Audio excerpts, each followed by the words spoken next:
माननीय सदस्य Shri Chandrashekhar ji.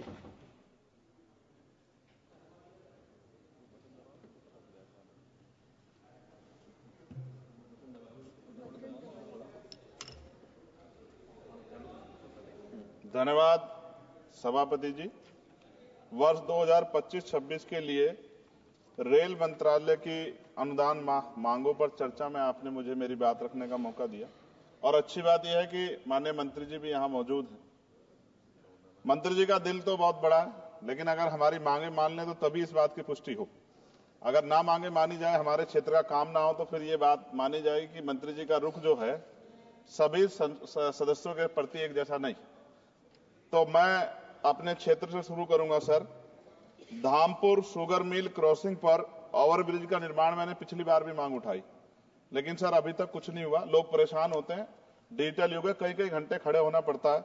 Jalalabad crossing overbridge के नीचे अंडरपास के निर्माण की बात मैंने पिछली बार भी उठाई, कुछ नहीं हुआ। नजीबाद रेलवे स्टेशन पर बेगमपुरा एक्सप्रेस ट्रेन संख्या 12238 का ठहराव सुनिश्चित किया जाए, इस पे भी कोई काम नहीं हुआ। साथ साथ सर नजीबाबाद माल गोदाम पर ओवरब्रिज का निर्माण कराया जाए और उसको प्लेटफार्म को बढ़ाया जाए, क्योंकि वो मैंने पिछली बार बताया था कि महिलाओं को प्लेटफार्म से पिछली तरफ जब ट्रेन रुकते उतरना पड़ता है, वो सुरक्षित एरिया नहीं है। उसके साथ साथ नगीना बाईपास बिजनौर फाटक पर ओवरब्रिज का निर्माण कराया जाए। धामपुर जेतरा क्रॉसिंग पर ओवरब्रिज का निर्माण कराया जाए। शेहरा से नूरपुर क्रॉसिंग पर ओवरब्रिज का निर्माण कराया जाए। हम देखिए बुलेट ट्रेन, वंदे भारत और बहुत आगे निकल चुके हैं, लेकिन अभी भी इतनी, मैंने आपको बताया कि मेरे लोकसभा क्षेत्र में इतनी जगह पर ये क्रॉसिंग जो है वो पुराने बने हुए हैं। उनकी वजह से जो है ना अंडरपास है ना ओवरब्रिज है, जिसकी वजह से काफी देर लोगों का समय नष्ट होता है। समय एक ऐसी चीज है दोबारा नहीं आता। सहसपुर रेलवे स्टेशन जगह है मेवा नवादा पर देहरादून एक्सप्रेस ट्रेन संख्या 14113 का ठहराव सुनिश्चित किया जाए, क्योंकि वहां से बहुत सारे लोग जो हैं वो यात्रा करते हैं। सहसपुर रेलवे स्टेशन पर सफदरजंग एक्सप्रेस ट्रेन संख्या 14114 का ठहराव सुनिश्चित किया जाए। नजीबाबाद से मुंबई के लिए एक ट्रेन, मैंने पिछली बार भी सर ये मांग की थी आपके सामने। साथ साथ सर रेलवे स्टेशन जो है हमारे क्षेत्र के, उनकी हालत बड़ी खराब है। एक दो पे आपने काम कराया, मगर मेरी मांग ये है कि सभी रेलवे स्टेशन कायाकल्प कराए जाए, उनमें उनका जो है जीर्णोद्धार हो, कि सुंदरता वो सुंदर लगे देख के।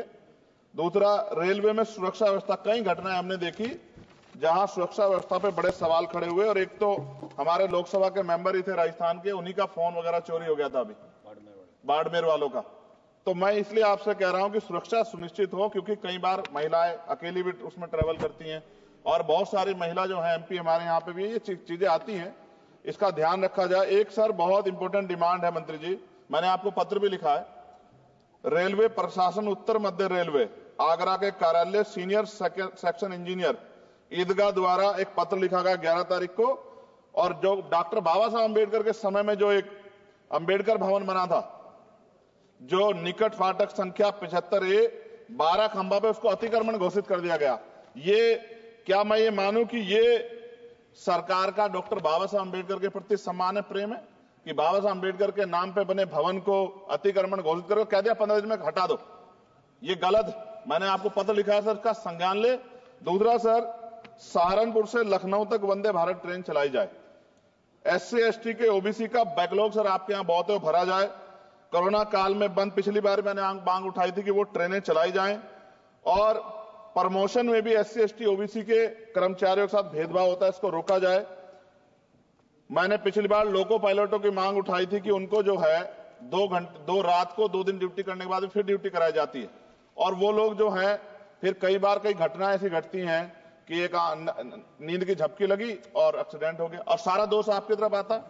तो अभी ये दिल्ली में भी एक घटना घटी और कई सारी ऐसे ट्रेन घटना घटती है। इसके लिए मैं आपको नहीं दोषी मानता, लेकिन मैं कहता हूं कर्मचारियों को उस तरह की सुविधा मिलनी चाहिए कि वो जब वो ड्यूटी करें तो अपने आप को परफेक्ट महसूस करें।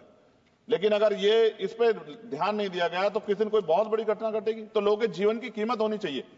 ये इसमें रेलवे में अमीर भी सफर करता है, गरीब भी करता है, लेकिन अमीर के साथ अगर कोई हादसा होता तो वो चर्चा होती, गरीब के साथ हादसे की चर्चा नहीं होती। ये अनुभव है, हमने रेलवे में सफर किया और रेलवे में करोड़ों लोग सफर करते हैं। कई बार मैंने जो है ऐसी परिस्थितियों में सफर किया जब बहुत पुराने समय में लेकिन मैं धन्यवाद करूंगा रेलवे का कि रेलवे ने हमेशा जो है अपनी जिम्मेदारियों को समझा, चाहे सरकार किसी की भी रही हो। लेकिन मंत्री जी, आपकी कोशिशों की मैं सराहना करता हूं, लेकिन आप ये देखिए पर्याप्त नहीं है कोशिशें। जब बदलाव नहीं हो रहा, लोगों को सुविधा नहीं मिल रही है, उस तरह की चीजें नहीं आ रही है, तो ये पर्याप्त नहीं है। मैं सभापति जी खत्म करूंगा। एक आउटसोर्सिंग रेलवे में बहुत हो रही है सर, और आउटसोर्सिंग की वजह से SC, ST, OBC और अब EWS के बच्चों को जो है आरक्षण का लाभ नहीं मिलता। आप चेक करा लो, करोड़ों लाखों नौकरियां होंगी उस पे, ठेकेदारी पे, आउटसोर्सिंग पे। और जब सरकार कहती है सबका साथ सबका विकास, तो आप मेरा ये सवाल है कि जब इन लाखों नौकरियों में रिजर्वेशन का पालन नहीं हो रहा, जबकि DOPT गाइडलाइन है, तो फिर मैं क्यों ना मानूं कि सरकार नहीं चाहती कि SC, ST, OBC और EWS जो हैं, जो सामान्य जाति गरीब बच्चे, उनको जो आरक्षण के लाभ से वंचित करने का काम सरकार कर रही है। ये क्या सही है? तो मंत्री जी, मैं उम्मीद करूंगा कि जब आप अपनी बात रखेंगे और जवाब देंगे, तो आप इन सवालों का भी जवाब देंगे कि इन क्षेत्रों में हमारे सर सभापति जी, मेरे क्षेत्र के लोग भी टैक्स देते हैं ना, हमारे भी हक बैठता कि सरकार के लोगों का काम होगा, सिर्फ हमारे लोगों का काम नहीं होगा जहां से हम जीत के आए। अगर उन क्षेत्रों में काम नहीं होगा तो फिर ये क्यों ना कहा जाए कि सरकार जो है भेदभाव कर रही। इसलिए मैं माननीय मंत्री से मांग करूंगा, एक मांग इन्होंने मेरी पूरी भी की थी पिछली बार, जब बेगमपुरा ट्रेन में सफाई की व्यवस्था करा के इन्होंने दी थी, मैं इसके लिए धन्यवाद करता हूं। जी समाप्त कीजिए आप जी। समाप्त कर रहा हूं, मगर मैं मंत्री जी से कह रहा हूं कि सर हमारे यहाँ जो समस्याएं जो ये जेन्युइन समस्याएं, हम इनसे रोज 2-4 होते हैं और जनता हमसे उम्मीद करती है कि हम इस बात को उठाएंगे तो उसका, मगर मुझे ये भी जवाब दे दीजिएगा कि ये जो उठाई जाती है इसका कोई फर्क भी पड़ता है, सरकार पे नहीं पड़ता, या सरकार सिर्फ इसको, सर मैं खत्म कर रहा हूं सर, लास्ट 30 सेकंड में खत्म कर दूंगा। जो मांग हम यहाँ उठाते हैं, क्या इन पे कोई अमल होता है, नहीं होता है, या ये सिर्फ इसलिए कि भाई चलो उन्होंने उठा दी और बस खत्म होगी बात? ऐसा ना कीजिए सर, अगर ऐसा करेंगे तो ये व्यवस्था अच्छी नहीं है। मैं आपका धन्यवाद दूंगा सभापति जी, और मंत्री से आग्रह करूंगा कि हमारी बात को माना जाए। धन्यवाद।